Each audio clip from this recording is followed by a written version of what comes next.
लाडक्या बहिणींना नमस्कार. अशा खूप लाडक्या बहिणी आहेत, ज्या पात्र आहेत, पण तरी देखील त्यांना नोव्हेंबरचा हप्ता पडलेला नाही.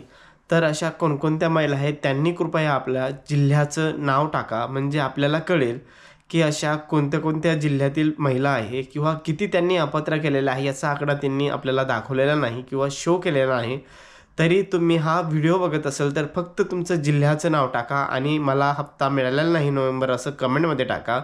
म्हणजे आपल्याला कळेल, की कोणत्या जिल्ह्याचे त्यांनी टाकले किंवा नाही टाकले किंवा कोणाचे टाकलेत का, नाही टाकलेत का, हे आपल्याला कळेल.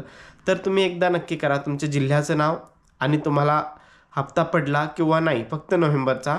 आता डिसेंबरचा आणि जानेवारीचा जो हप्ता येणार आहे, तो मकर संक्रांतीच्या दिवशी असे 2 हप्ते एकदाच येणार आहेत, ₹3000.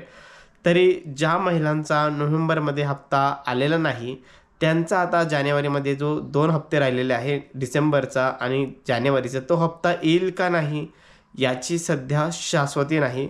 सरकार काय डिसिजन घेतं सध्या माहीत नाही. या विषयावर कुठलीही चर्चा अजून गव्हर्नमेंट करत नाही किंवा कुठलाही आमदार, कुठलाही खासदार, कोणताही पॉलिटिकल माणूस यावर चर्चा करत नाही, की महिलांचे जे हप्ते बंद झाले आहे, के-वाय-सी त्यांच्या चुकलेल्या आहे.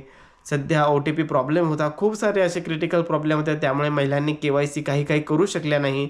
या विषयावर सध्या कोणीही बोलत नाही. सगळ्यांना माहीत आहे, की सध्या जे क्रिटिकल प्रॉब्लेम होतं किंवा टेक्निकल इश्यू होतं, या इश्यूमुळे सगळ्यांच्या के-वाय-सी झाल्या नाही. तर या विषयावर आता कोणीही बोलायला राजी नाही. तर तुम्हाला एक विनंती आहे, की तुम्ही ज्या जिल्ह्यामधून बघत आहे, त्या जिल्ह्याला फक्त तुम्ही सांगा, की माझं हे जिल्हा आहे. समजा मी आता बीडवरून बोलत आहे. तुम्ही सांगा बीड हप्ता मिळालेला नाही अशी कमेंट करा. म्हणजे आपल्याला कळेल कोणत्या जिल्ह्यातील अजून किती महिला बाकी आहे हे आपल्याला नक्कीच कळेल.